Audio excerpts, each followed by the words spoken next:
Hello, ladies and gentlemen, and welcome to U.F.Oh Snap.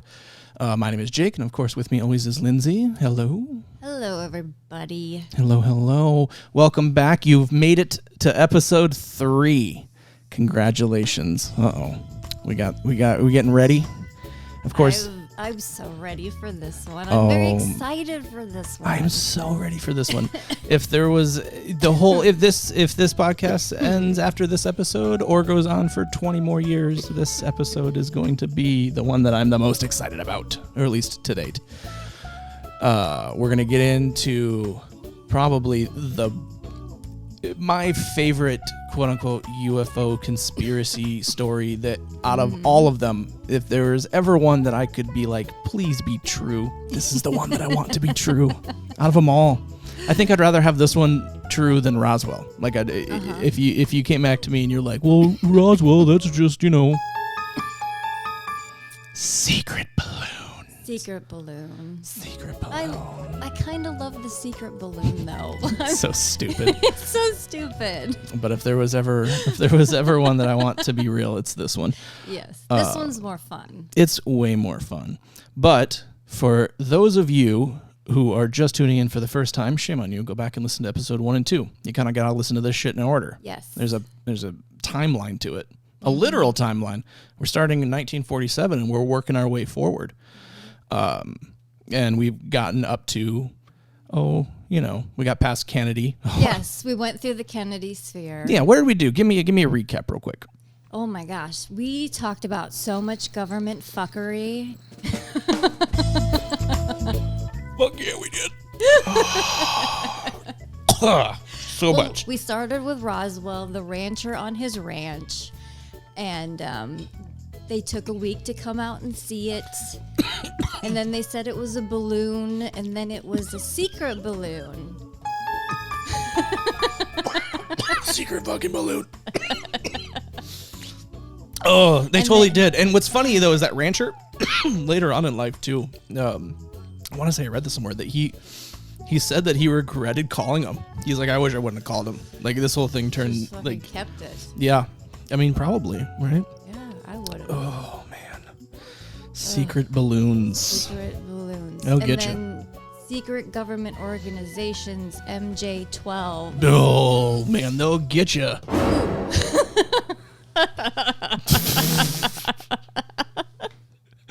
They'll get you every time. Every time. You better watch out.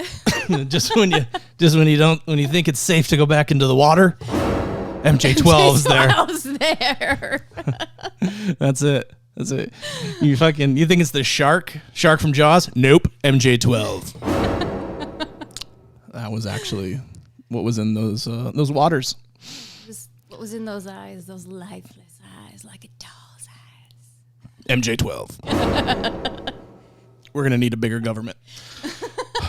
Yeah. So MJ-12. Yeah. Up to, did they kill Kennedy? But there's something. I don't want to get stuck on Kennedy again, but there's something going on. Who did kill Kennedy? So, okay, here's what I don't get. Why is that stuff still classified? Like, what unholiness will it unleash for us to really know? Well, and what's really interesting too, and we'll actually get into this in the story, but did you know that classification, like classified documents, automatically become declassified or unclassified after 25 years? Really? Yeah, unless there's something is some kind of legislation is passed to extend that kind of thing. Not even that. I mean, it's just like unless the documents are specifically marked like not FOIA-able and I see what not you mean. for auto release. Yeah, but that's how like a lot of this stuff gets by because they just do these dumps. They do these dumps, but the thing is I'm pretty sure that some of the shit that's been out, about the conspiracy, about UFOs, about aliens, about metamaterial, retrieve things, all that stuff. I'm pretty sure a lot of that stuff got out by accident because it just slipped through the cracks. Yeah. Right? Because like there's evidence out there of things that are, it's like we have a presentation, right? This is a real thing that's out there. There's a classified presentation, right? Mm-hmm. But a couple images or slides from the classified presentation is not classified. So somehow some of those items made its way out because the items themselves are not classified, but the whole presentation stayed in. Right, but we got the pictures. That's an oops. Yeah, that's an oopsie. There's a couple examples like that. So yeah, it's very interesting. I wonder how much of that is coming out. I wonder how much of it's going to come out. Every day it seems like we get a little more. If you follow the news, it's crazy times in the world right now. And we'll get you there. Anything is possible right now. Oh my God. Anything is possible. Anything is possible. Oh, it's a crazy time out there in the fucking UFO world. Well, just in the world. Fuck UFO world. Right. In the world, who knows what's going on? Winning. So, can we talk about the 80s? Because people who follow me and stuff know I fucking love 80s movies and 80s action movies. Mm-hmm. Anything to do with the 80s. I just love the time period, the zeitgeist around the 80s. So that's another reason why I'm excited to talk about this, because I think this is very interesting. Very, very interesting. Well, let me tell you a story. Back in the late 1989, all right, so late 80s, there's a little news channel. Actually, they're not that little. They're pretty notable, right? And it's the major news network in Las Vegas, Nevada. Las Vegas. One of my favorite places. I love Vegas. I have a weird love for Vegas, and maybe it has something to do with this. And it seems like everything comes back to Vegas when it comes to UFOs. It really, all roads really do lead back to Las Vegas, and we'll get into why in a few. So back in the late 80s, KLAS News went on to interview a man during their 5 o'clock news hour who was in silhouette, and he claimed to be named Dennis, quote unquote Dennis, who claimed to work at Area 51 at a secret subsection called S4, to which he claimed that he reverse engineered alien craft. More specifically, the propulsion systems of this alien craft. Well, I think in that moment, Dennis, or that young reporter at KLAS, none of them had any clue what they just did. That the world... Who they were really talking to? That they were going to open a whirlwind that would turn everything on its head. Crazy shit. But hold on. Hold on. We got to back up. All right. We got to back up. We got to get a little, we got to go back just a little bit more. Okay. So let's start with that little, not little, but let's start with that young reporter, guy named George Knapp. Okay. Up and coming reporter. Did lots of stories, investigative reporter, busted criminals. You got to imagine if you're an investigative journalist in Las Vegas, you have no shortage of crazy stories to fucking cover. Hard-boiled dude. Said that he had, he had ties into the mob, ran mob stories, just has a countless supply of Peabodys and Emmys and all kinds of stuff. Just through and through, a legitimate journalist, and still is to this day. Well, there was a man by the name of John Lear. So there's going to be a lot of names in this episode. I'll try to keep So let's try to keep it close. John Lear was famous for his, first off, his dad was a famous inventor, invented the Lear jet. Also invented the 8-track. The 8-track? Yeah. I didn't know that. Well, now you do. Now I do. Now you do. And he also invented a son named John. Let's get back into John here. So, John was no slouch himself. John went on to be a test pilot for the CIA, flew many test aircraft, had a little stint he tried in politics, but what he was really known for was being a crazy fucker who was just way into these UFO claims. Way into it, right?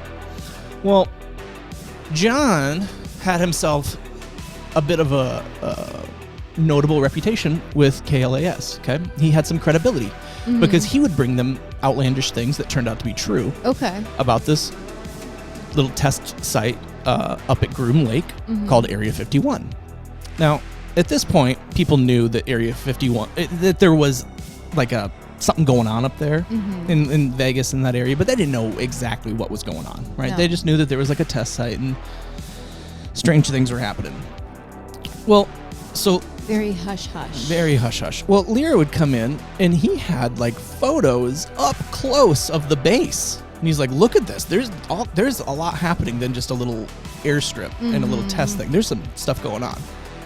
And like he would bring in like photos of like test aircraft before they were released, and he, so his claims were proven true. So he had some credibility. Well, one day he came in and went to the managing editor of the news station with all these supposed UFO government files. And he's like, "Listen, this is what's going on. They're infiltrating us. There's stuff happening. We need to tell the people, blah, blah, blah."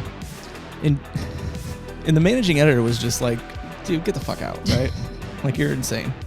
Well, being a good nosy journalist as George Knapp is, his desk is outside the office and he's listening to all this stuff. So John Lear walks out and George Knapp stops him and says, "Hey, I'll take a look at this stuff, if you don't mind." Excuse me. So he's looking through this and he's like, "Well, this is kind of interesting." George Knapp had a little 30-minute interview local show bullshit thing that Like cable access type of thing. Yeah, very much. It was on their little news. It was like it's 5 a.m. on a Sunday or some crazy thing like that. Yeah. So he's like, "Well, you want to?" Like, no one watched it, so he was like, "Whatever. You want to come on? I need to fill time. Fuck it. Spill your guts. Give me some content." So spilled his guts. Told some crazy stories, right, about everything. And he said, he knows a guy who's a physicist that's working out there doing this stuff right now.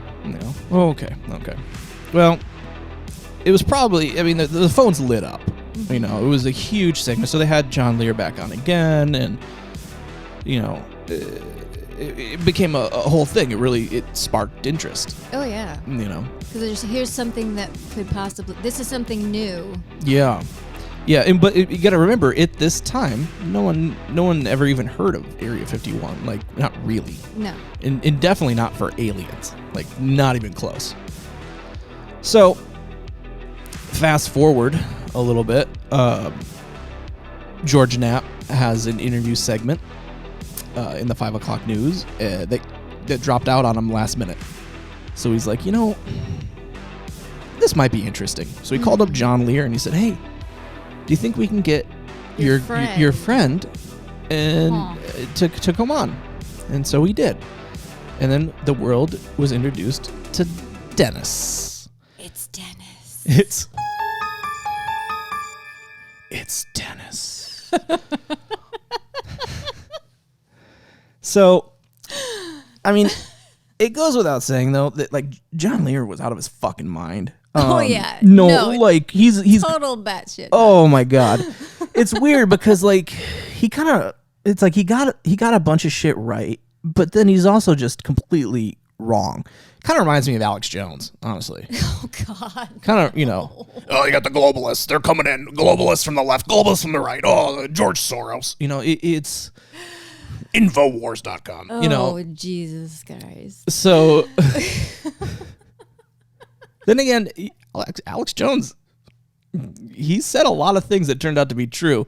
The problem with Alex Jones is he said some big things that turned out to be bullshit, and now he lost $1 billion. But I digress. So Dennis probably was one of the biggest watch segments in history so far of KLAS. Like, it was the most received, most insane. Phone lines lit up, people calling in, holy hell, what the shit, Jesus Lord, all of it. You know what I mean? Well, so George is like, we need to dig into this. So he started digging into this. And obviously Dennis is not the real name. The real name is a gentleman by the name of Bob Lazar. Well, so George Knapp was like, he's an investigative journalist. So he started taking Lazar's claims, and he recorded just hours and hours of him talking, telling his whole story, which we'll get into. And what he really came out to find is it sounded kind of believable. And there was a lot of weird things, a lot of coincidences, a lot of weird things.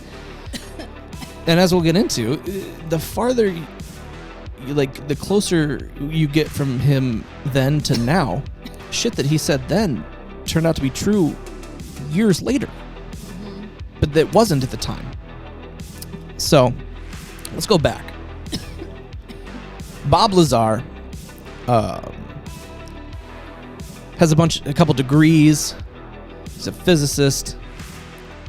He worked for Los Alamos National Laboratory. Okay, as a jet propulsion physicist. He also worked on some nuclear shit a bunch of different things. Well, he was kind of a weird guy. All right, there's so many layers to Bob Lazar, and but he was really into going fast. Okay, he put a jet engine in a Honda. Okay, I'm not shitting you. And this was his daily driver. He drove this thing to work. Had a jet engine on the back of his fucking Honda. Oh my god. I wish I would have had that. I'll find the video. Actually, I'll at the end I'll tell you how you can see it. So he did all this crazy shit. He had a jet-powered dragster. He was really into that. He put fucking a jet little rocket on a bike. Right. My dad and his friend one time built a jet engine. Yeah. My dad and his friend Otis, who lived down the street. Otis was brilliant. He would machine his own parts for things, stuff like that. Right. The guy was a genius. Had a 1/6 model train running around his house that he built. One was a steam engine, one was an electric engine. He constructed all of this. And him and my dad built a jet engine. And the first time they fired that thing up, it shot flames 15 feet in the air and scared the neighborhood half to death on a Sunday afternoon.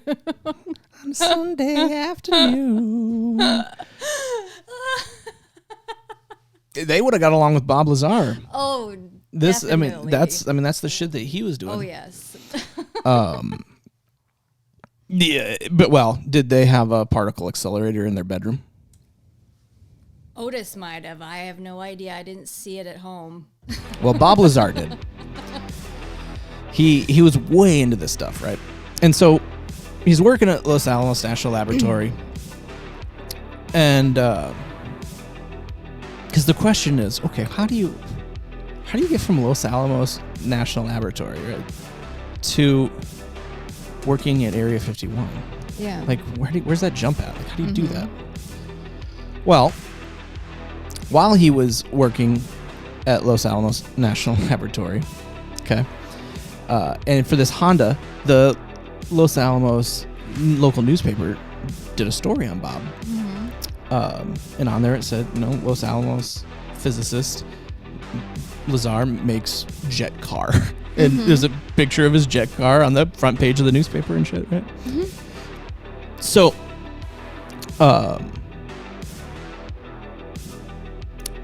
one day, there's a guest speaker that comes to Los Alamos to talk to everybody, right? And it's this doctor by the name of Dr. Edward Teller. Now, Dr. Edward Teller got Bob Lazar really excited that he was there because this guy is known as the father, if you will, of the hydrogen bomb. Okay. He's the guy that kind of created the hydrogen bomb. He's also a scientific consultant to the last 5 or 6 presidents. Well, so he was there lecturing, right? And coincidentally, at the same time, Bob's picture was on the front page of the newspaper. Well, Bob, before the lecture and everything, was walking that way, and he sees this professor standing there, reading the newspaper article about him. Oh. Right? With his picture, jet car. with his jet car. Yeah. So he walks up to him and he says, introduces himself. Hey, I'm Bob Lazar. You're reading about my car. Like that's, and so they talk for a little bit and whatnot, and exchange pleasantries. That would be such a wonderful feeling. Wouldn't it? Like you meet someone that you have so much respect for, and you see them and they're reading something about you. Yes. And interested in something about you. How fucking mind-blowing would that be? Wouldn't that be awesome? Like, it'd be like, I don't know, like me walking up and seeing like, I guess Bob Lazar reading a paper about me. Yeah. Just, they're excited about Bob Lazar too. So. It would give you such an in, Oh, God. Ice instantly broken. Yeah, see? They're like, let's do it. So he walks over, he talks to the guy, they exchange pleasantries, they go on their separate ways, the guy goes and lectures. Bob, watch the lecture, there's the whole thing, blah, blah, blah, and they go their separate ways. Well, fast forward, Bob's married at this point, right? And him and his wife opened this little photo developing business. Okay. Because this is back in the 80s, right? So Oh, yeah. The Instamat shit. gotta have it. So All over the place. So they opened that, and that's going okay. And then a crazy turn of events happened where somehow Bob and his wife go to Vegas and somehow become investors in a legal brothel. Well, this is getting interesting. Yeah. Diversifying funds, I like this. So his wife moves there.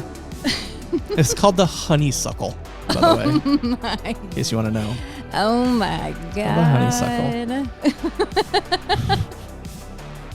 And so Bob... I can't make that up. I mean... You can't make it up. You can't make that up.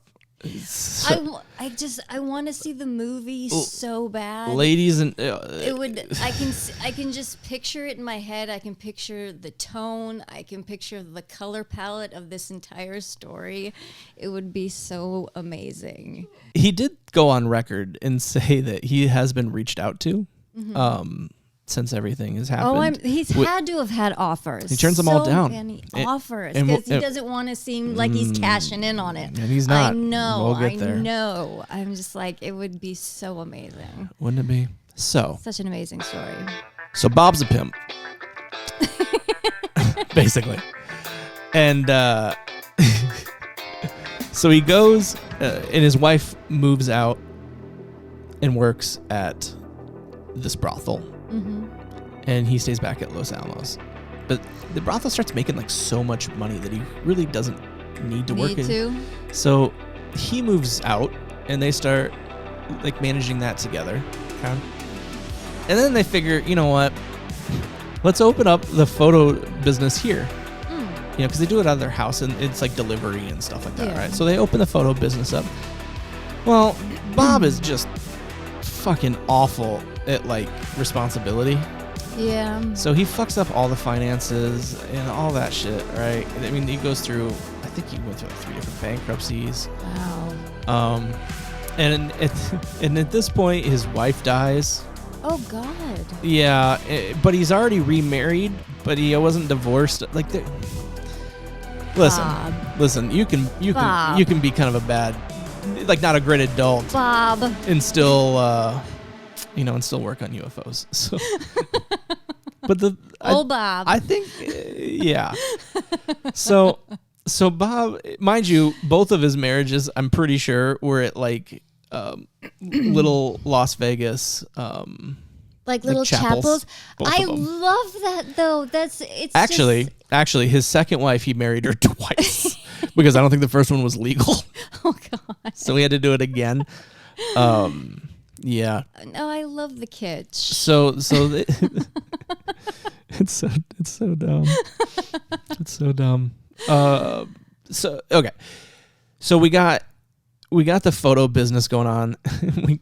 we got our whorehouse. The photos. Got the whorehouse. Got the whorehouse. Little whorehouse in Vegas. Yeah, and like he's running the photo shit, and and she's running the little whorehouse. Mm-hmm. But he's getting bored, Yeah. He's getting bored. So when you have a mind that likes to put jet engines in things, exactly, you need to be actively the idle hands are the devil's playpen. Right.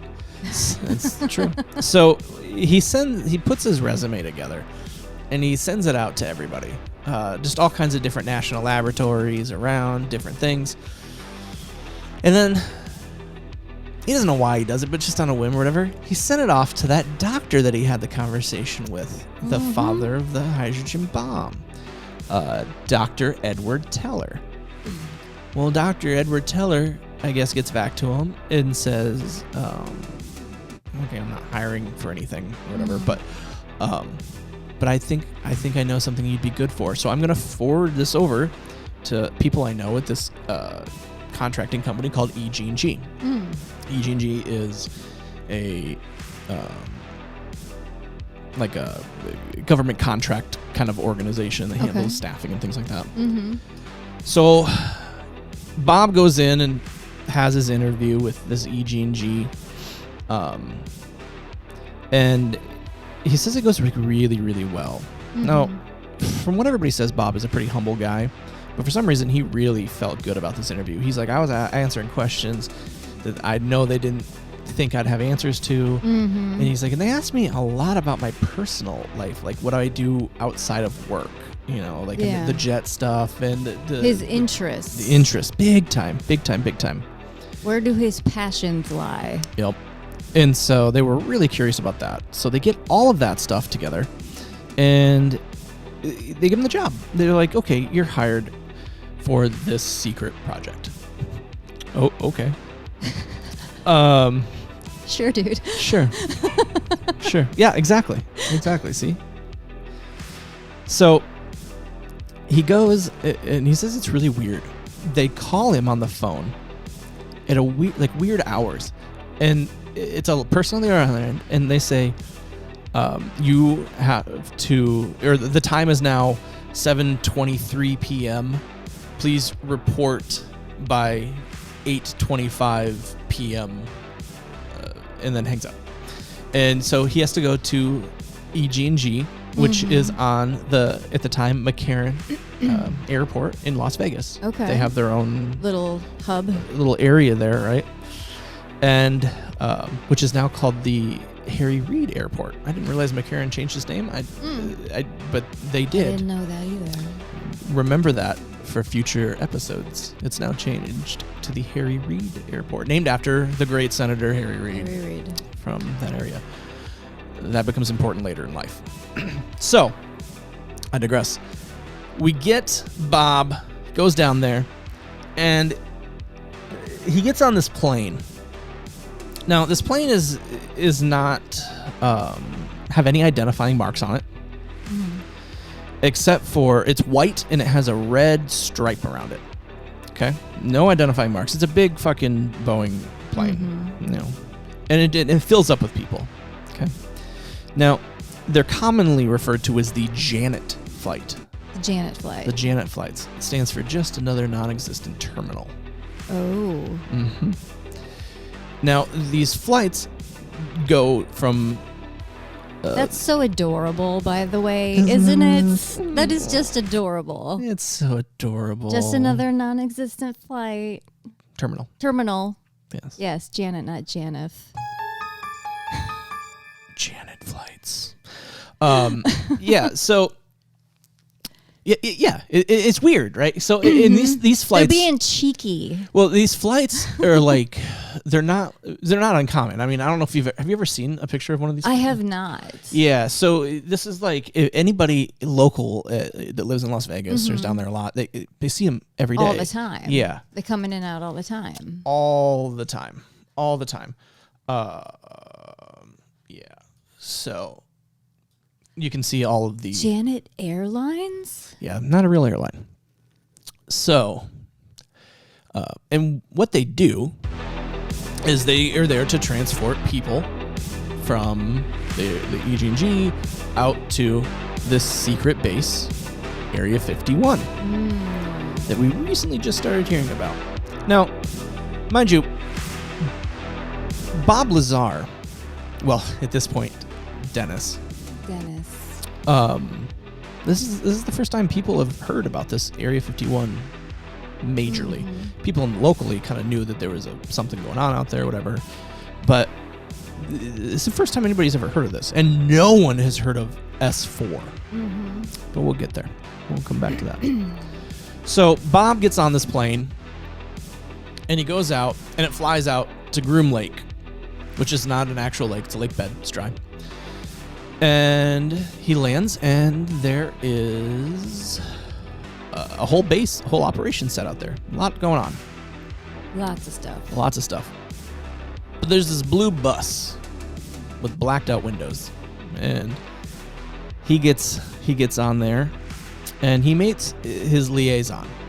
Okay, like, he interviewed with him too, but he's kind of the point of whatever this project is on, right? Well, this guy's name is Dennis. That did not come across as well. Dennis. Dennis.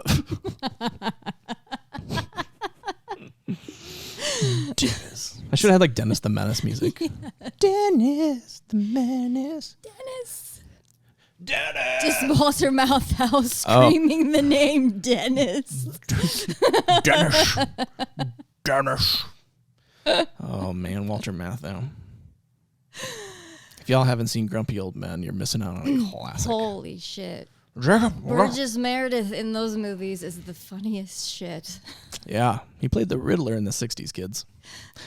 My favorite line of his in either of those movies is when Daryl Hannah gets worried because their little girl swallowed a quarter. And Burgess Meredith goes, if she craps out 2 dimes and a nickel, start worrying. Yeah, that's a good one. My favorite Meredith. Oh, fuck, it's so good. Well, my favorite line is when Jack Lemmon's talking to him and telling him about this new girl, and he's like, does she have thick thighs? And he's like, no. And he's like, no? Then what's the problem? When I was your age, I laid half the pipe in Wabasha. That's probably my favorite. Oh, Burgess Meredith, rest in peace. Rest in peace. So funny. So Bob gets on this bus with this guy Dennis, and they go out a couple miles down south of Groom Lake to another place. It's called Papoose Lake. Papoose Lake, another dry lake bed. And carved into the side of the mountain is like a whole facility that you never would know is there. Jesus. Including like big bay doors, you know, loading stuff in and out. Huge like dock doors. Right? Gosh, okay. Like 9 of them. Whoa. Yeah. So he goes in and he says he's filling out paperwork, right? Day one. He says it's all just paperwork. And he's given these documents to read, right? These briefing overviews. And he starts reading them. And okay. Sorry, I have to interrupt one more time. At what you're Bob. You're Bob. You're starting a new job. You don't know any of this is coming. At what point do you start asking yourself the question, what the fuck did I sign up for? So, great point. What am I getting myself into here? So here's the reason that didn't happen. All right, great question. And the answer is, if this was his first thing, then I understand, right? But he worked forever at Los Alamos National Laboratory on government projects. Completely new to him. No, none of this is completely new. Like he is very well aware of weird hours, weird places, NDAs. Because these aren't red flags to him. Not at all. He has worked on many government nuclear test projects. He understands levels of security, et cetera, et cetera. Yeah. So he already had a security clearance level at this point. You know what I mean? So yeah. So none of this was red flagging him. Okay. Because he's already been through all this weird government fuckery. Yeah, exactly. This isn't his first rodeo. Yeah. The fuckery. Yeah. He hates the fuckery. You hate the fuckery? No. All right. You didn't want to talk. Okay. Yeah. So great question. But yeah, no, none of this was a red flag to him whatsoever. This was just business as usual. So while they gave him these documents to read, okay, and while they did that, they upgraded his security clearance to a level that he called majestic. Like Majestic 12. Which comes to a really interesting point about security clearances, okay? So what I think is really weird is look at this shit. Hey. Yeah. Okay. So what we're looking at, kids, and I'll post a link to this in the notes, is a list of security clearances and that goes to as level as we know, and then maybe some levels higher that maybe we didn't realize were there. There are so many levels. There are so many levels, okay? Now you got your restricted, confidential, secret, top secret. Yeah, and you know, living in the world today, we all kind of, I guess, assumed top secret was like the top. It's not even... Val Kilmer was top secret. Fuck, not even close. No. It's not even close. Nope. So it goes even farther than that. There's special compartmentalized information. There's unacknowledged special access programs. And then you have different levels of top secret, levels of crypto, they call it. I mean, the president apparently goes through 1 to 28, and the president's only 17. And then above that, you get some really crazy stuff.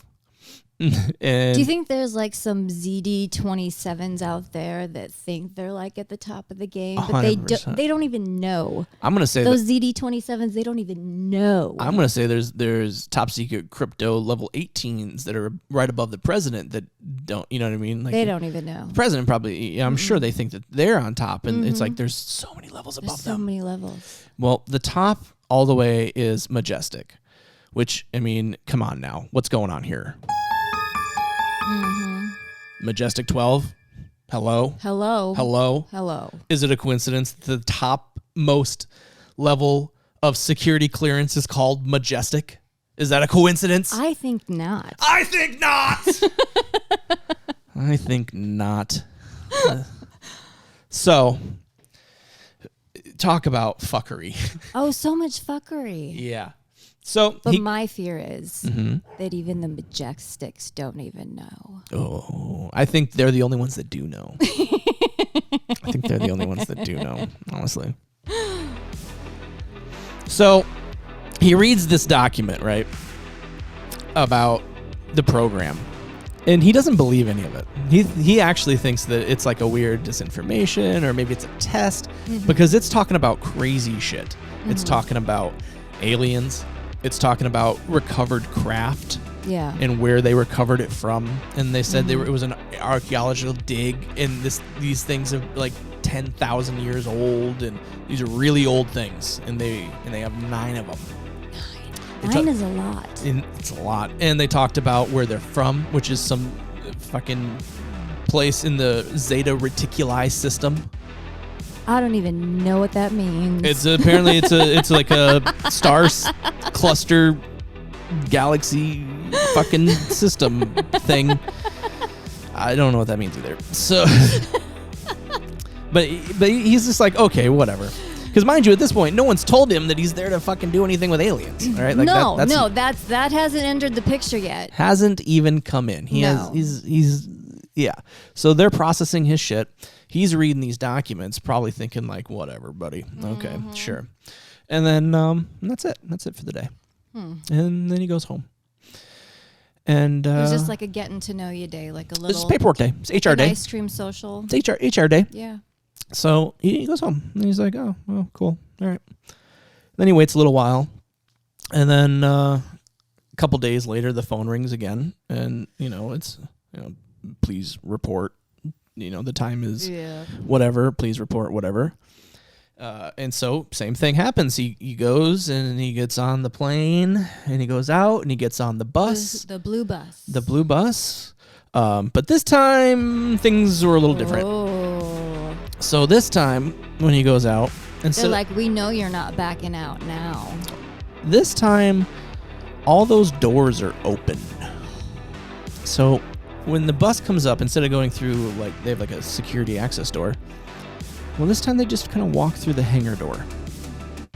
And Bob says that he sees how it's described as each hangar has walls. They're like their own individual garage.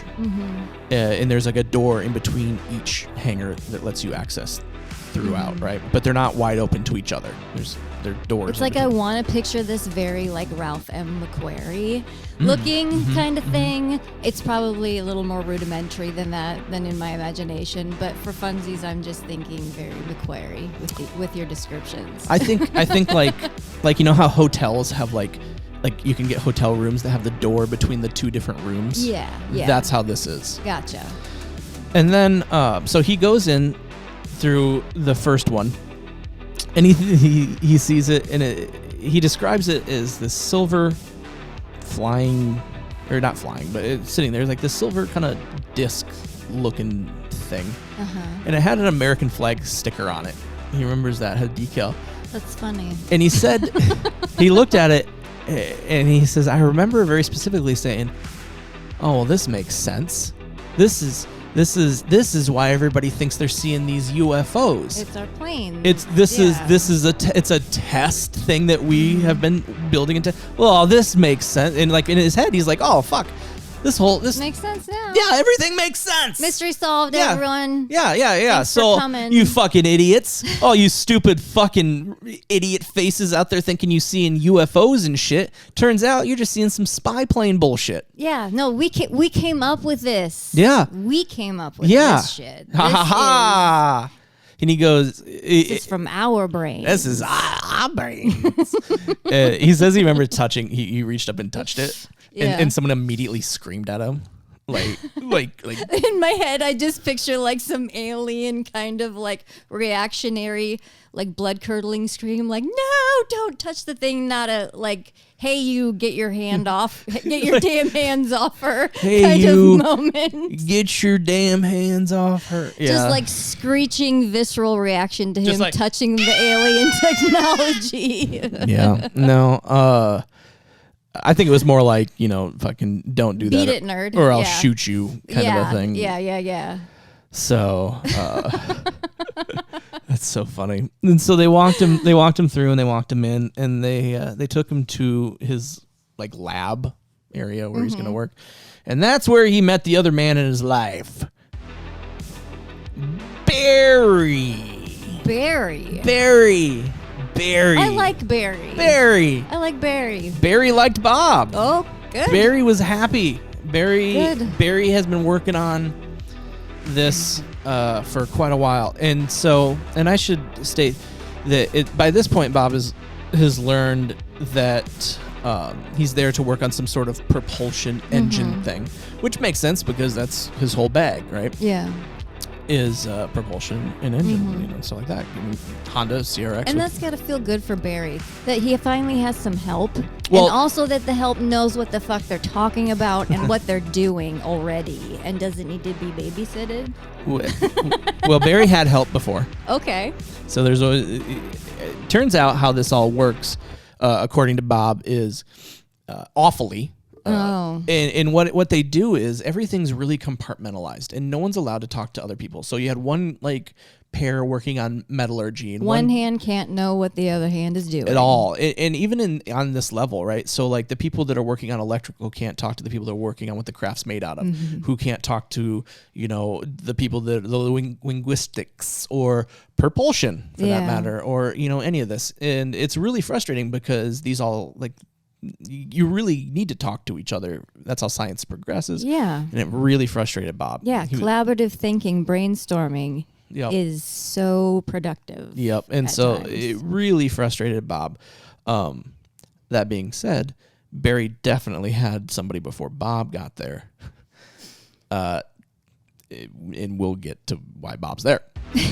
So Bob comes in and meets Barry, and at this point, keep in mind, Bob has read documents that state that this shit is UFOs, like they're alien craft. You know what I mean? That was all in this briefing. It talked about everything, and he's a rational guy. He was like bullshit, Yeah. And then when he saw the aircraft, or the craft, he was like, oh, this makes sense. They're secret fucking, secret planes. Secret planes. But they weren't. So he's there, he's talking with this Barry, introducing, and Barry says, come here, you have to see this. And he shows him this, he describes it as like, think of a pedestal, and on there is like a dome, half dome, okay? Yeah. And Barry says to Bob, hey, try to touch the dome. And he went to go touch the dome, and he couldn't. There was an invisible force pushing back on his hand. Forbidden dome. Forbidden dome.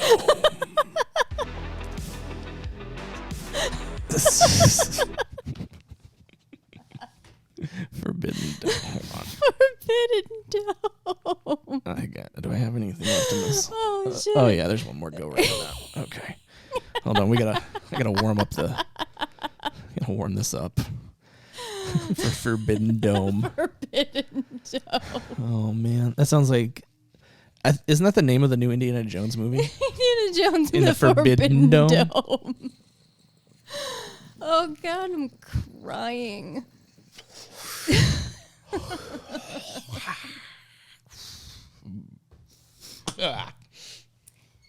Yeah, Forbidden Dome. Forbidden Dome. Oh, I'm going to cut out so many of these Forbidden Domes. Okay. Sorry. For those of you following along. We got lost in the Forbidden Dome. That was your cue to take a hit. If you're playing the U.F.Oh Snap smoke game. Right. Because we don't do drinking games here. We do smoke-alongs. We do smoke-alongs. Yeah. That was your cue to take a hit. Oh, fucking hell. Well, that'd be fun. Well, they should do that. People should do that. Smoke-along with this guy. Yeah. It's so much fun. Listen, anytime you have to do fun and fucking talk about UFOs and be high and stupid. It's so much fun. But you have to do a dab rip every time you hear. Oh, you're going to be so high. Anyways. Where was I? I don't remember where we were. we need to find our way out of the Forbidden Dome. Forbidden Dome. Oh. He went to touch it. So he went to go.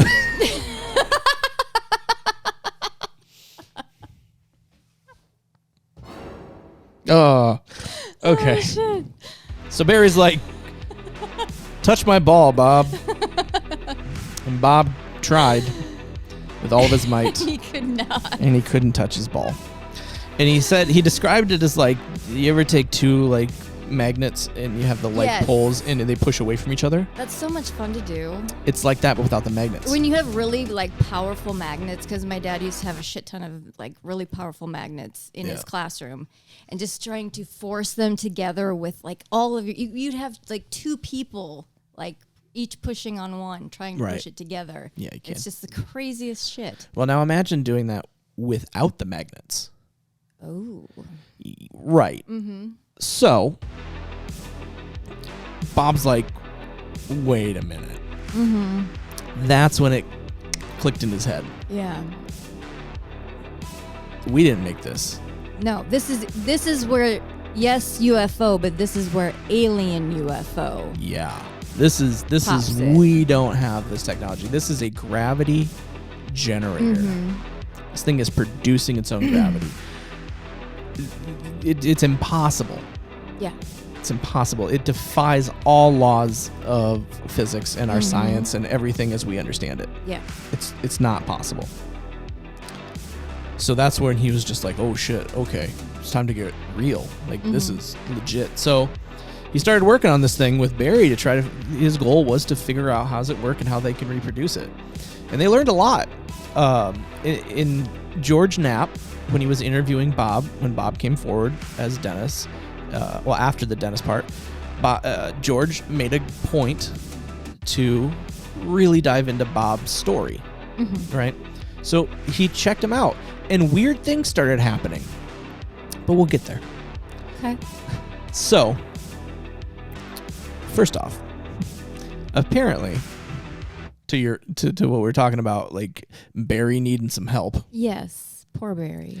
Apparently, Barry and whoever the help was beforehand tried to cut open one of these reactors while it was active, exploded, and killed the last. This is like on that dinosaur show where they have the dinosaur version of Mr. Wizard, and he keeps exploding his little child assistants, and every time it happens, he says, "We're gonna need another Timmy." Are you talking about dinosaurs? Yes, dinosaurs, the TV show. Well, you're like that dinosaur show, and I'm like, dinosaurs? Yes. It's called literally dinosaurs. Yeah, it's on Disney Plus. I think. Yes. Yeah. We're gonna need a new Timmy. That show was great. It was. Did funny. You like? You know, it's funny as a kid. I never realized this, but do you realize that like they were supposed to be like black? No. Yeah, and then like when the baby, because the baby wasn't theirs, it was switched at birth. Like there was a whole line through storyline. Really? Yeah, so that's why the baby doesn't look like the rest of them. You ever notice that? Yeah, it's a white baby. What the fuck? Swear to God, like there's a lot of this subtext in there. I've never heard this before. Go back and watch any one of those episodes through the lens of they're meant to be like a black family, and you'll be like, oh fuck. I'd never had that thought before. We call that your U.F.Oh Snap extra. Conspiracy. Dinosaurs. Oh my God. There is like behind the scenes footage of like the puppeteers inside just like bullshitting while they're trying to get the fucking robotics to work and shit. Hilarious. That stuff's weird, man. Whenever I think of those full body suit like that puppets, kind of the standard for me was the Ninja Turtle movie. Yeah. And you ever see the stills of that movie when like you can see in there the dude in their mouth? You can see the eyes poking out through their mouth. Yeah, nightmare fuel. Yeah. It's so terrifying. Nightmare fuel. It's so terrifying. It's so scary. Secret turtle in mouth eyes.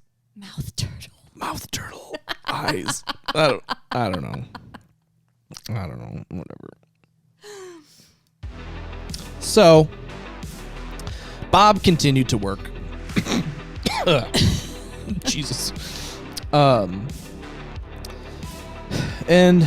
you know, all kinds of crazy stuff's gonna happen to him all at the same time. He got arrested for pandering. Oh, God. In connection with the fucking legal brothel. So Bob was working out at the out at S4. Mm-hmm. He's doing this stuff with Barry. They're learning crazy stuff. They learn that this thing operates on this stuff called element 115. So like our periodic table of elements, number 115, which in the 80s didn't exist. But guess what? It exists today. Mm-hmm. They've found it since then. So that's one claim that Bob Lazar said back in the 80s, that everybody, when it came out, was like, that, no, idiot, like that doesn't fucking exist. Mm-hmm. It does now. It does. Proved it. Boom. Done. Signed. Plot twist. Signed, sealed, delivered. So they understood, and the way he described like how these craft were, he got to go in one and see it. He said that like nothing is actually connected to each other. They all just sort of work within proximity of each other, like the power source and stuff. And he described how the aircraft fly, and it's all done with gravity waves, right?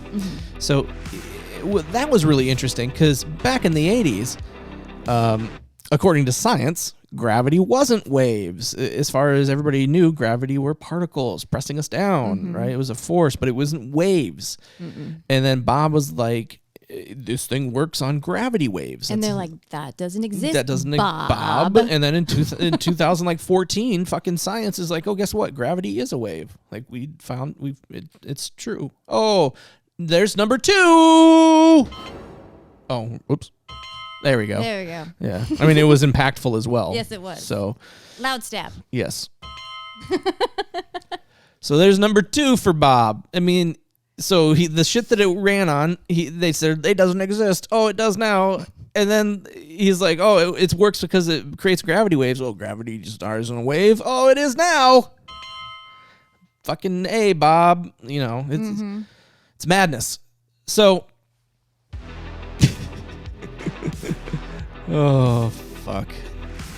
So Bob kept some weird hours, you know, because it wasn't. It's not a 9 to 5. Not even close. It is not a 9 to 5. He said that there's times you'd spend, you know, like a week up there. You know, they had sleeping places. He said that in some of the national laboratories, it's not uncommon to do like 2 weeks on, 2 weeks, or a week off, 2 weeks on, a week off. Because you're spending so much time.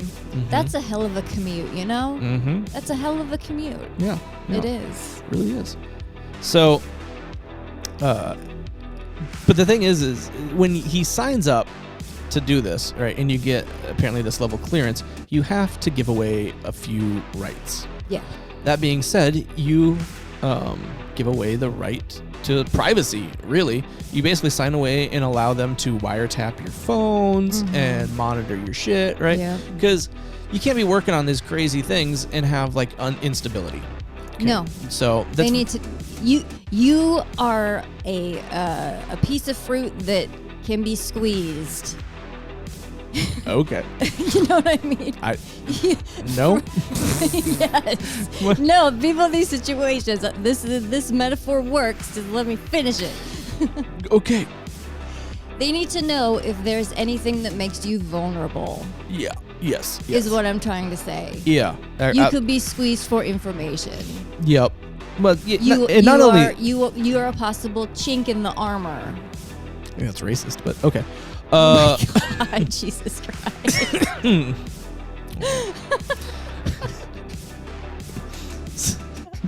So anyways. Oh God. So Bob,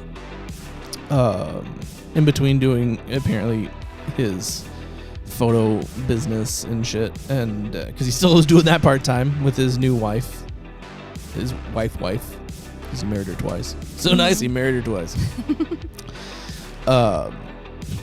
She was bored, right? And she had an interest in flying. So Bob, because he was always at the airport anyways, right? Yeah. Got her flying lessons, right? So she went, did flying lessons and whatever, right?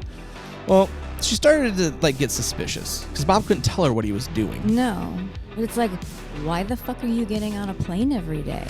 Where are you going? Who are you with? Why are you're getting on a plane and you're gone for 2 weeks at a time and there's no contact. You can't tell me where you're going or how long you're going to be or for what stretch of time. What are you doing, Bob? What are you doing, Bob? What are you doing, Bob? You getting lucky, Bob? So, unbeknownst to Bob, she started banging her flight instructor. Oh, shit. Oh, fuck. Oh, yeah. Yeah. This story is the gift that keeps on giving. It just keeps on giving. This is going to be a long one, ladies and gentlemen. I hope you're going to buckle in. This is going to be a long one. Oh, Bob. So she starts banging her flight instructor. And Bob doesn't know, And, but you know who does know? Dennis. Dennis knows all. Dennis. They know all.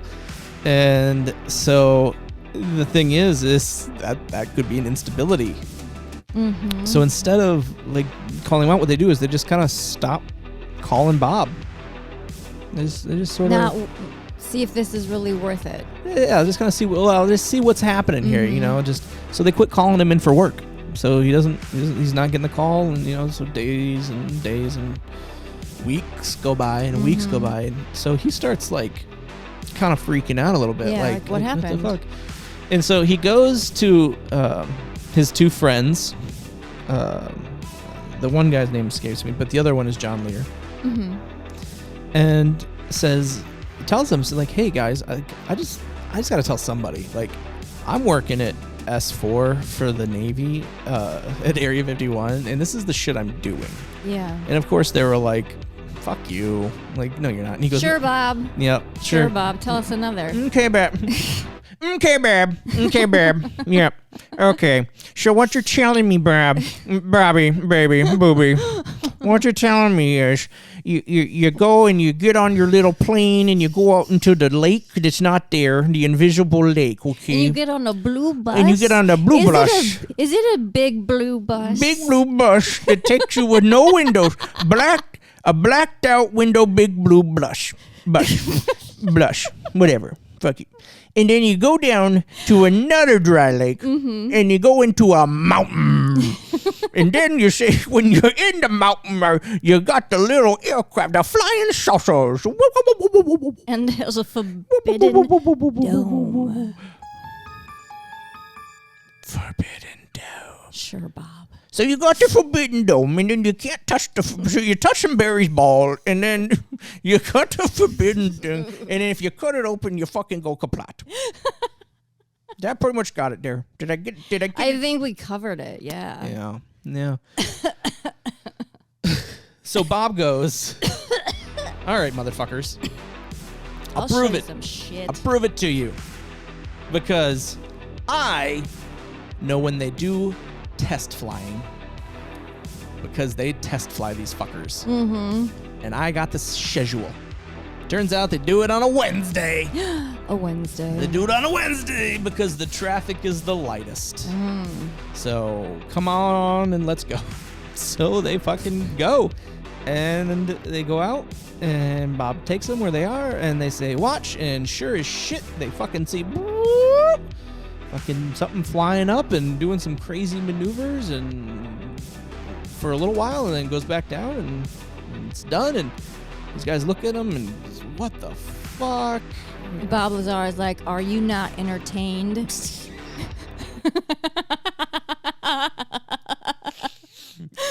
Yes. That's exactly.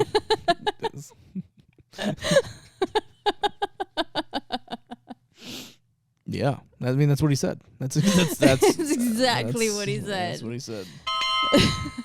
So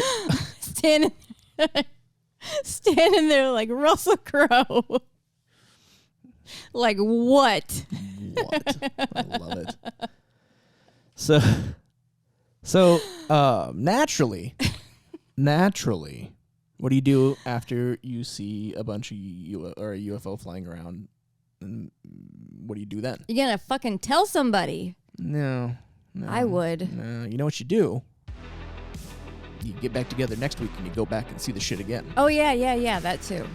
So they go back and they see it again. And I'd bring more people. I think they brought another person or two.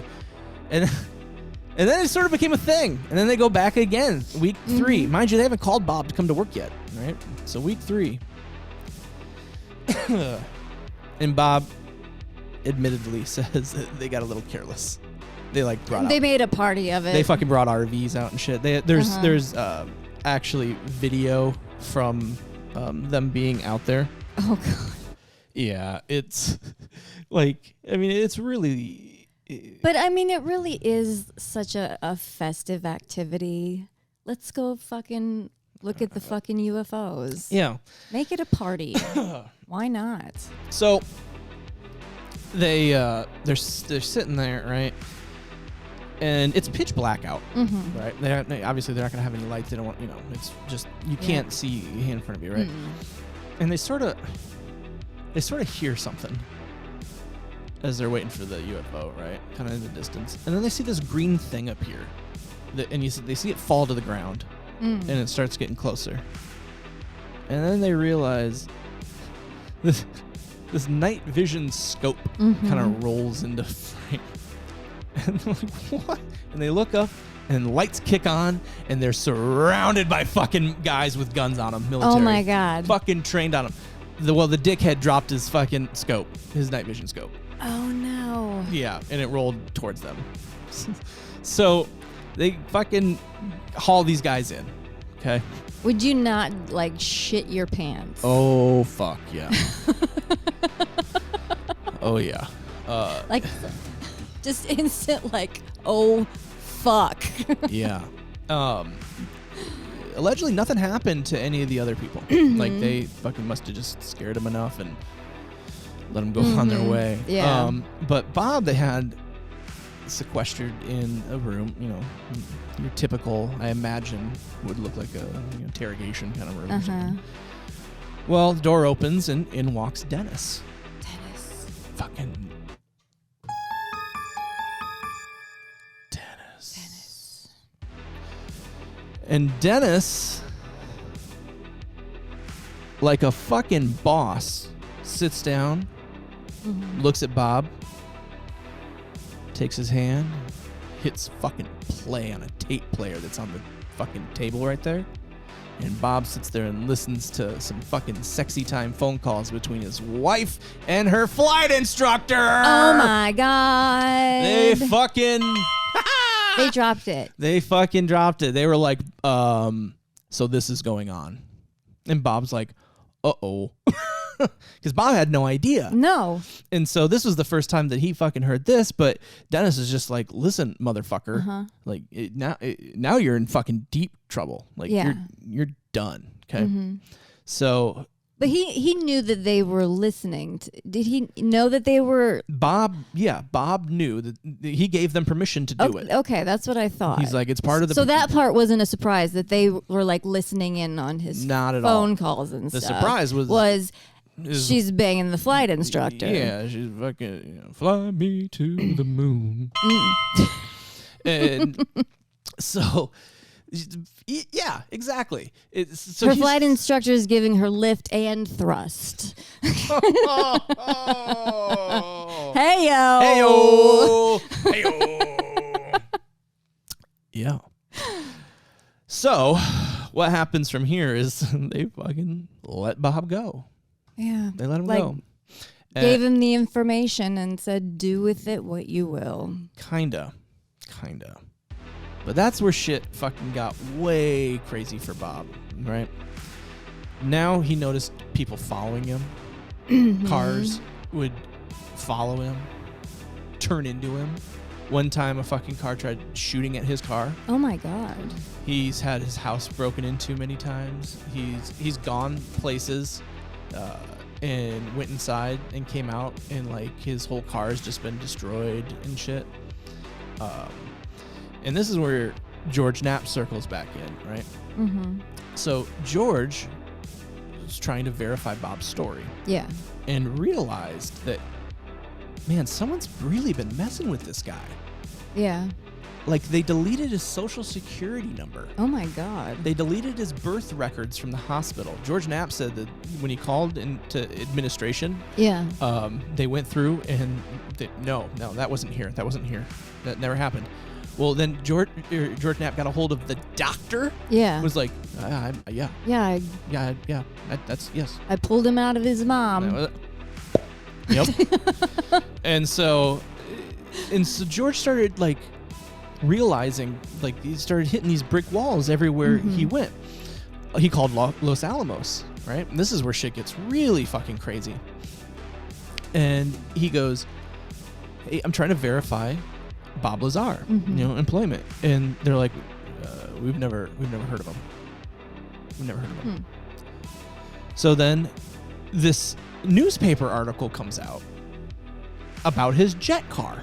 Yeah. That the headline says Lazar, physicist at Los Alamos. So George Knapp calls him back and says, hey, what the fuck? Yeah. I don't know what to tell you.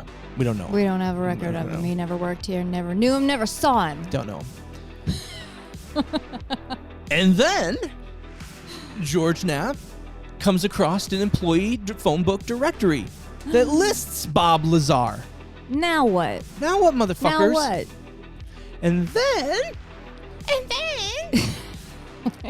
George Knapp takes Bob Lazar to Los Alamos. Mm-hmm.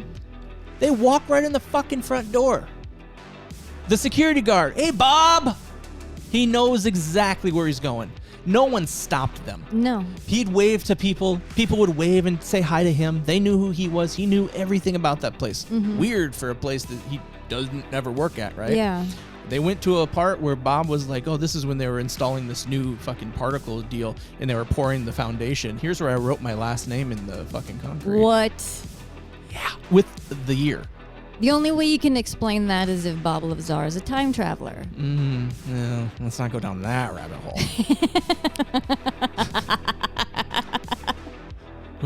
We don't need none of that business. No. Although oh god damn it, you're gonna fucking rabbit hole me. I did read a really interesting theory thing that said, and this is done by like physicists, like really smart people, not just like conspiracy people, that said that if in theory how they think time travel would work is you wouldn't be able to actually go back in time. No, just forward. Just forward from the point that time travel was invented. Like you can't go back to a time where there is no time travel. You can only exist within a time that it exists. Yeah. So I see what you're saying. I was like, so that's interesting. So like, that is interesting. You know, but if they invent it today, in 50 years, you can go back to today, but you couldn't go any farther back. No, to that point. Because then you get Time Cop. Then you get fucking Jean-Claude Van Damme and goddamn Time Cop. Yeah. It'll get you. And Ron Silver is gonna take over the world. That's right. Yes. Time Cop. Ugh. I'm going to watch that movie tonight. I am. I'm going to watch that fucking movie. It's so great. The opening is it's so good. Guy goes back to Civil War times and robs the Confederate gold. So many roundhouse kicks. Good. So many kicks. So good. So cool. Mia Sarah. Mia Sarah. Have you seen his God damn it. Have you seen his have you seen the Jean-Claude Van Damme Coors Light commercials? Yes. They are so good. They're so good. funny. They are so funny. If you've never seen them. He has such a great sense of humor. Oh. I love his sense of humor. Link in the notes to these. You got to click on it and check them out. They're so funny. He did a whole series of Coors Light commercials. I don't think they were meant to actually air in the U.S. I think it was one of those like European things. But it's just him in a fucking wearing all jeans, freezing in like the Arctic, talking about. Well, I guess it would be the Rockies, wouldn't it? Yeah, that would make sense. Well, but yeah, the mountains. The mountains. Check it out. It's really, really funny. Now, back to Bob Lazar. So, Bob is now really, really worried for his life. He's fearing for his life, you know? Yeah. I mean, he's had people giving him, threatening activities, break-ins. Parts of his past have been erased. It's been completely erased.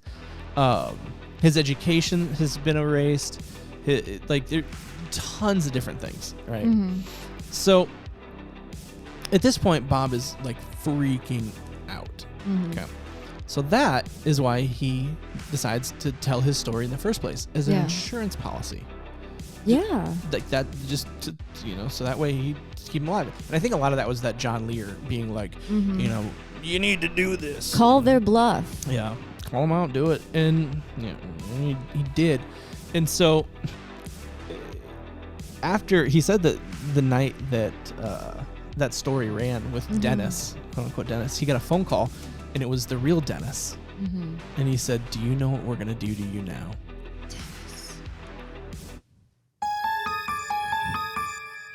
Dennis.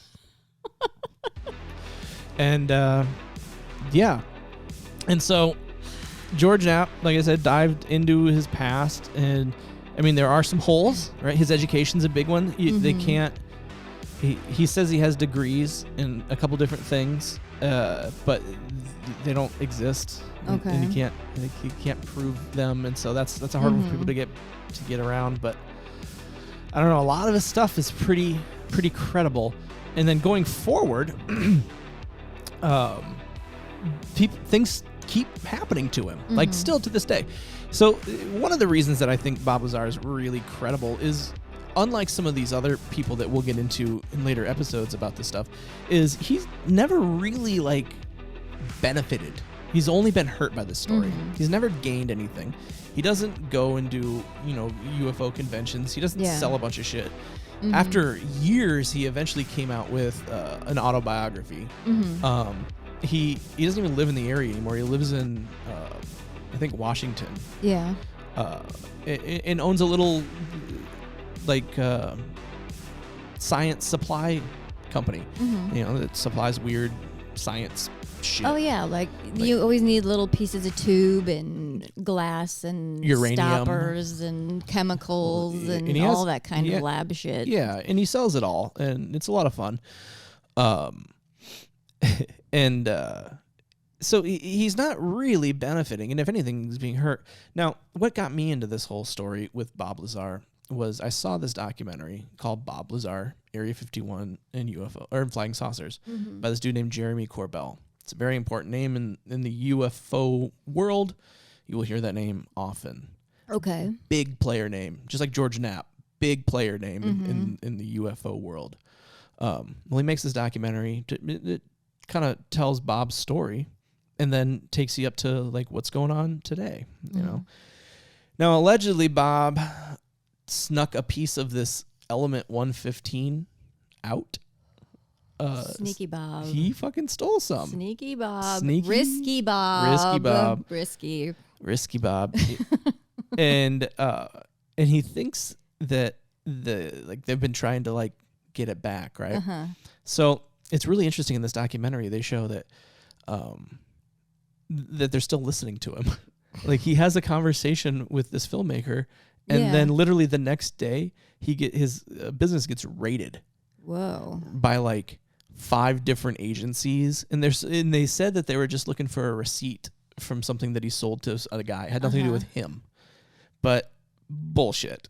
I mean, 5 different agencies. He said there was wall-to-wall people. You couldn't walk in the place. And then they sequestered him up into a room and played him back the conversation that he had with the filmmaker when they were alone. Yeah, and they were looking for that element 115. Risky Bob. But he's never benefited off anything. And like I said, if anything, all this has hurt him. He doesn't like his story being told. Yeah. As far as like this limelight and stuff like that. He hates going on. He doesn't do conventions, doesn't do shows, He ain't showing up on our show anytime soon. No. But his story is just really, really interesting, and it just keeps getting more and more true as time goes on. Yeah. And just really, really in depth. He talks about like how these craft work. That's really, really interesting. He talks about there's 2 configurations when they're kind of like a hovering, which looks like a typical, what you would imagine a UFO looks like. Like you just picture, typical UFO. He's like, but when they go really, really fast, they actually spin up and they go belly forward. And how he described him is they create a gravity distortion. Okay. And how he said this is like, imagine a nice bed, okay? And then you put a bowling ball in that bed. And then maybe about 1.5 feet away from the bowling ball, you press down really hard into the bed, and the bowling ball rolls towards that spot. Yes. They do it on the commercial, like when they want to sell you the ones that like have like independent coils. Yes. Yeah. They put the wine glass, and then they have the girl jump up and down next to it. Yeah. Exactly. That kind of thing. So he yeah. Sealy Posturpedic. Sealy Posturpedic. he God damn it. But he described them working that way. So essentially, they're not traveling; they're really falling forward. Yeah, and that's how they work yeah. so fast. And that's important to note because of things that we have seen since Bob's stories come out. Like I said, things that he keeps saying keep becoming true. And it's kind of like it's nuts. It's really, really nuts. I mean, George Knapp, again, looked into his background past Los Alamos. He called EG&G, and they said, yeah, Bob Lazar works here. Sure. And he's like, great, can we get a copy of his records? Like, well, it'll take us a little bit, we'll see what we can do. Never heard. Because EG&G was the staffing portion of it. Yep. And then so they never got back to him, and then he called him back, and they're like, oh, maybe, and then called back again. Yeah, no. And they gave him the runaround. They lied to him, and it really pissed him off.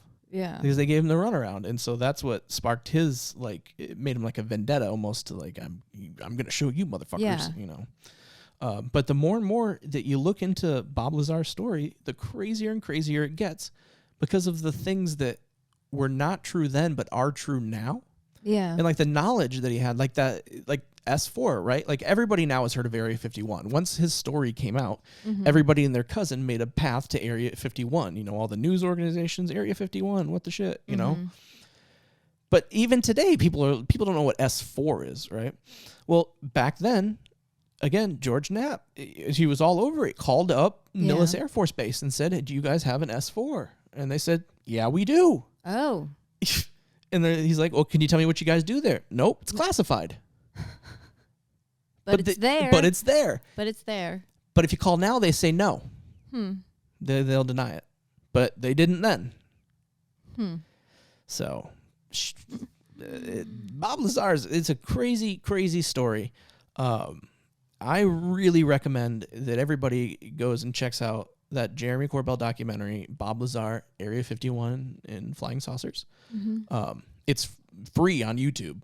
Yeah. So, I mean, definitely check it out. It's, if you can get over the Mickey Rourke fucking voiceover. Oh, yeah, shit. you warned. Oh, yeah, because this is the one that I watched. Yeah. You had me watch, Yeah. and you warned me about that, and it was distracting from the story. Yeah, I don't know. This moment right here, I'm probably gonna regret because Jeremy Corbell will listen and be like, "I'm not gonna do their fucking show." He's bashing Mickey Rourke, but all the love to Jeremy Corbell. I really like. It's a really great documentary. It's just Mickey Rourke's weird flex. Yeah. But I really recommend everybody check that out. Bob Lazar's story just keeps getting more and more in depth, gets more and more crazy as time goes on. More and more of it just becomes more and more true, which is just really, really nutty. I don't know. Did he leave his wife? How did that whole? Did they reconcile? reconcile? Oh no. He fucking left her. He left her high and dry. They broke up. Bob is now remarried and has been for like the last 15 years. Okay. 15 plus. I think it's 15 plus years. And good for you, Bob. Yeah, he lives happily ever after, up and doing his thing. I have a really cool Bob Lazar poster that you can. I'll say this. He sells like a poster and like a T-shirt because he drew what the craft are supposed to like look like and how they work, and you can kind of see like they have the gravity things, and you can kind of see like on the poster that shows like the craft how it's in one configuration versus the other configuration. Yeah. Because you showed me that. Yeah. But before you showed me that, you showed me pictures of the new top secret jet. Oh yeah, that thing that looks exactly the fucking same. Yep. Yeah. It's kind of batty. Exactly the same. So, one last quick fun Bob Lazar. Is it true? Is it not true? Who knows? So there was a guy who wanted to find out more about this S4, and whatnot. And so Bob told him exactly where to get a photo at, right? So he reached out and tried to secure like a satellite to take a picture of an area, right? Something you can, if you have enough money, whatever, you can do it. It's easy to do. Well, they declined. They refused because of the area, right? Yeah. So they wouldn't do it. So he went to fucking the Russians. Oh, Jesus. And they said, yeah, sure, we'll do it. Yeah, we'll do it. Yes, we'll do it. We'll do it for you. We'll do it for you. We'll get you your picture. Yeah, we'll get you the We'll picture. get you the best picture. So Bob told him exactly where, but he also told him exactly when to get a picture for S4. That right? is important. And I'm going to include this in the show notes. Is this so that the doors are open? No, but look at this. No, I would think that would have been like very cinematic. Like, Oh no, even better. Told him exactly when to take the picture, and it captured something floating right above. They captured. This is legit. This is not Photoshop. This is, and what we're looking at is a picture taken from up above, a satellite image. You can see where the Papoose dry lake bed. Yep, you can see it's pointed out where the site is, where like they land, they take off, and where the hangars and the doors would be down in this side of the mountain. But what's really, and you can see the full frame where Groom Lake sits, Groom Lake being Area 51, and then you can see where Area S4 is. Yeah. But what's really, Swing around here so I can see the whole interesting thing. is the fact that there's an object that happens to be floating in the air at the exact right time and just nailed it. It might be something. And I guess they took pictures before and after as well, and that object was not there. So I just wish that it was so much more like clear, because this could be a piece of pastrami. And I wouldn't know. I don't think it's pastrami from a satellite. Oh, the whole picture. The whole picture is what I'm saying. I gotcha. That's what I'm saying. Gotcha. I'm making a funny. But yeah, it's a disc shape. Yep. On the ground. Yep. He coined. But it says on there, and like you said, before and after this, that object was not there. Not there. Yeah. So that's the humdinger. Ding ding. Exactly. Every time you hit that ding, I want like a fisherman's platter to fall out of the sky.